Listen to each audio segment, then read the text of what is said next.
Titanfall is one of the most heartbreaking franchises in FPS history because of how awesome it could have been. Don't get me wrong, the first two games were both great, but lackluster sales led EA to largely abandon the IP, and choosing instead to focus on the surprise success of its Battle Royale spin-off Apex Legends. Titanfall 2 launched back in 2016 and left things in a perfect place for escalation and evolution, but since it was smack dab in the middle of Battlefield 1 and Call of Duty Infinite Warfare, it unsurprisingly didn't do very well in the sales department. Respawn Entertainment completely shifted focus to Apex Legends, a free-to-play game that existed within the Titanfall universe, and featured many of the same guns, mechanics, but without the wall running, without the jetpacks, and with the addition of unique characters that gave it a hero shooter vibe. Apex Legends was a massive success and outperforming EA's expectations and becoming Respawn's main focus for the next 3 years. Since then, Respawn has become an A-list studio working with Lucasfilms to create a number of Star Wars games, including a still untitled first-person shooter that is rumored to be some kind of successor to Republic Commando. But what about Titanfall? Despite the insane success of Apex Legends, the main Titanfall series has been put on an indefinite hold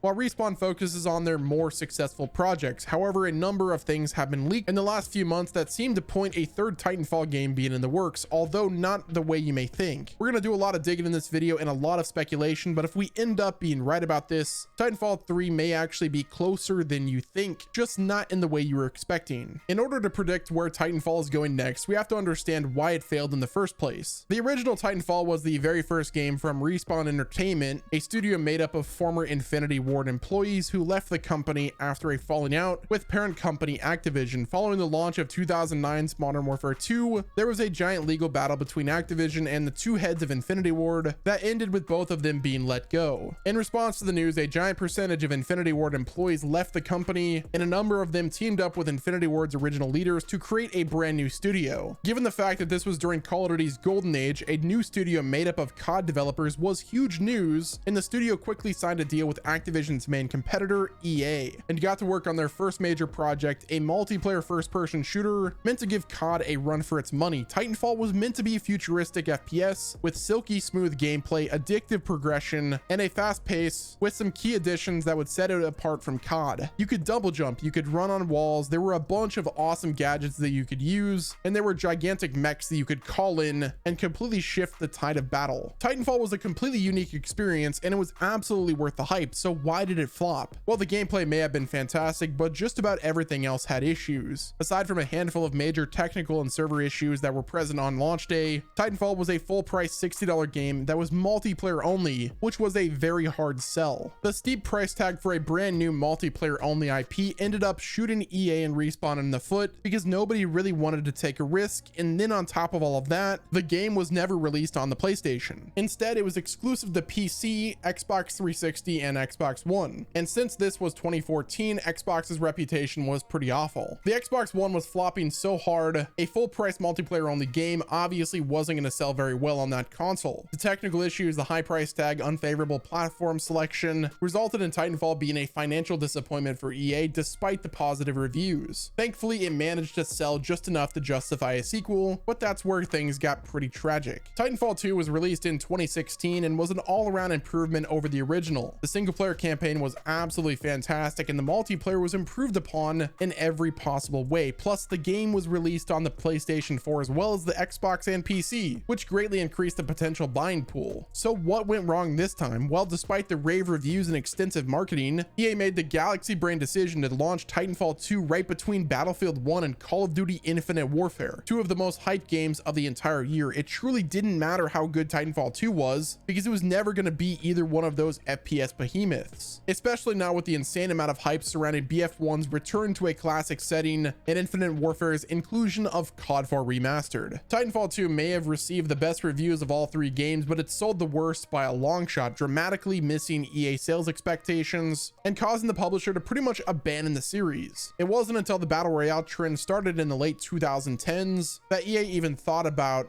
allowing Respawn to revive Titanfall, and even then, they made sure that Apex Legends was as distinct from from Titanfall as possible. In the eyes of EA, Titanfall is a tainted brand. They're 0 for 2 with Titanfall games, and even though Apex Legends has been a great success, there are millions of players that don't even know it's related to Titanfall, and EA likely wants to keep it that way. It's one thing to release a sequel to a disappointing game, but releasing a second sequel after 2 disappointing games is career suicide to a big publisher like EA, and after a few years, the message was clear: Titanfall was out and Apex Legends was in. A few months ago, we reported on a massive leak that suggested Apex Legends was getting some kind of single-player FPS spinoff that many people were saying was actually going to be Titanfall 3. In those people's defense, I guess it kind of makes sense. A job listing from Respawn made explicit references to a new single-player experience set within the Apex Legends universe, which technically could mean Titanfall, but upon further investigation, we shut those rumors down almost entirely. It's not surprising that Respawn is now referring to the universe as the Apex universe instead of the Titanfall universe because of the insane differences in success the two games have enjoyed. Even though Apex Legends wouldn't exist without Titanfall, the free-to-play battle royale is way bigger than Titanfall ever was. So for the sake of marketing and keeping everybody on the same page, it makes sense that Respawn is now referring to the entire universe as being based around Apex Legends. That being said, I still don't believe a single-player game set in the Apex universe is Titanfall 3. It simply wouldn't make sense for Respawn to start working on a third Titanfall game when Apex is exploding and they're already hard at work on 2 different Star Wars projects. What's more than likely is Respawn is working on some kind of single-player content for Apex Legends, perhaps a full-fledged campaign, or maybe just a handful of missions for each legend in order to flesh out their backstories. Last year, Respawn Entertainment explicitly said they were not working on a third Titanfall game at that time, but with the success of Apex Legends, it makes far more sense that they're simply expanding the game's potential as opposed to secretly reviving a franchise that put them in a financial hole. You have to remember that despite our opinions on the first 2 Titanfall games, EA still saw them as a financial disappointment, and as long as they're still paying the bills, Titanfall 3 likely isn't going to get off the ground. So when it comes to making single-player content within the Apex universe, EA knows it is far safer to add a single-player content to Apex itself instead of making a third Titanfall game that might still sell better than the last 2. Granted, I think Titanfall 3 would do pretty well solely because of its association with Apex Legends, but I still think a third official Titanfall game is at least a few years out, and I certainly don't think a single-player Apex game is Titanfall 3. However, there is something that leaked not too long ago that could point towards Titanfall 3 coming in a different way. Not too long ago, it was discovered by a data miner known as Crawl Rindo that 9 Titanfall 2 maps had been quietly added to Apex Legends game files. At the time of this video's production, Respawn has not responded to any questions about this, nor have they even acknowledged that the maps were added, but this isn't the kind of thing that could happen accidentally. As it stands, 9 of the multiplayer maps from Titanfall 2 could have been added to Apex Legends, but they're currently inaccessible to the player, and it's completely unclear why they were added in the first place. Some people have speculated that they are likely being used for an LTM like capture point or control, but I'm actually not sure I agree. In case you were curious, the 9 maps in question were Exoplanet, Angel City, Homestead, Blackwater Canal, Colony, Eden, Boneyard, Crash Site, and Rise. So you Titanfall 2 fans are probably stoked to hear those maps are coming back, but as far as the actual gameplay you'll be utilizing on those maps, I have my own theory that you may not be expecting. Like I said, some sources have claimed that these maps will be used for an Apex Legends LTM, but given the layout of these maps, I'm not sure I entirely agree. I think there's something totally new in the works. So what does all of this mean? Why are Titanfall maps being added to the game code of Apex Legends? They're obviously not being used right now, and Respawn hasn't said anything about it, so what's the big deal? Well, what if I told you Respawn is actually planning a Titanfall revival within Apex Legends? Over the last couple of years, Respawn has experimented with a bunch of limited time modes in Apex, some of which featured respawns and actually played more like a traditional PvP shooter. The game mode control was basically Titanfall, but without the advanced movement, bots, and titans, and it was a huge hit for that exact reason. So what if I told you Respawn is going to take control to a step further and basically make Titanfall multiplayer into a game mode within Apex Legends, complete with a lineup of classic Titanfall maps to play on? If you actually think about it, Apex Legends already has nearly identical gameplay to Titanfall 2, so by tweaking a few game settings and limiting the map selection, Respawn could basically make Titanfall 2.5 and release it within Apex Legends in order to keep the player base unified and maximize the number of people playing it. Or they put it into Apex Legends, and if people like it, they can use that data to decide whether or not they should make a new Titanfall game. Imagine booting up Apex Legends, and when you go to select your game mode, there's an option called Titanfall Throwback. or something along those lines, and basically it's just Titanfall's multiplayer, but recreated in Apex Legends. You may think I'm being a crazy conspiracy theorist here, but remember, Respawn has already started adding Titanfall maps to Apex game files without saying anything. That's not something they would do for no reason, but unless they're planning something like this. What else would those maps be used for? So imagine Apex gameplay on Titanfall maps, and perhaps with the addition of custom classes, bots, and maybe even Titans replacing characters' ultimate ability. I mean, heck, maybe even just keep the Titans out of it and just let you use your current Apex ultimate abilities instead. And again, you may think I'm reaching here or just making things up, but all of the pieces are there. Respawn has already started experimenting with non-BR type game modes within Apex, and now that they're quietly adding Titanfall maps to the game files, they're clearly getting ready for something. Respawn knows how much we love this franchise. They know that there are millions out there who absolutely adore the Titanfall franchise. Shout out to you, Iniquity. But they also know that EA isn't going to give them the funding to do a full-fledged sequel to a series that's already disappointed them twice. Respawn employees have stated on Twitter and streams many times that Titanfall will never leave their legacy, but they can't make a full-fledged game right now. So why not meet the community halfway and do something that keeps the spirits of the series alive without hurting the success of its current direction? By adding some Titanfall style game modes to Apex Legends, they can satisfy the people who want Titanfall 3 with a free-to-play multiplayer that feels like the good old days of TF1 and TF2 while keeping EA happy by continuing to support their main moneymaker. I wouldn't be the least bit surprised if sometime in the next year or two, Apex gets some kind of bonus game mode that's team versus team with respawns enabled, and all of the maps are from previous Titanfall games. Maybe it'll include Titans, maybe it won't, but I'm absolutely certain that Respawn wants to satisfy the core Titanfall community and remind them why they fell in love with the franchise in the first place. Think of it like Titanfall 2.5 instead of an official Titanfall 3. Then Respawn may be able to use the success of the modes as justification to greenlight the first full-fledged Titanfall game since 2016. It's a bit of a long shot, but you can't tell me it's impossible. Respawn has already started experimenting with Respawn modes in Apex Legends, and they're secretly adding Titanfall maps to the game code. They're obviously preparing for something huge. So while I don't think Titanfall 3 is coming in a traditional sense, I'm about 85% sure we're going to be getting some kind of Titanfall style multiplayer mode within Apex Legends in the next year or so. Perhaps a 10-year anniversary event. I mean, the first Titanfall came out in 2014, so they're coming up on the universe's 10-year anniversary. Whatever the justification may be, I'm really hoping we're right about this one, because I would personally love to play Titanfall again, even if I have to do it through Apex Legends. But yeah, guys, that's gonna wrap it up with this video. Are you excited to see if this happens? Like the video, share it out to all of your friends, and don't forget to stay tuned to the channel if you want to stay up to date with all of the news, leaks, and rumors for video games. Thanks for watching. This has been Wes, and I will talk to you guys again soon.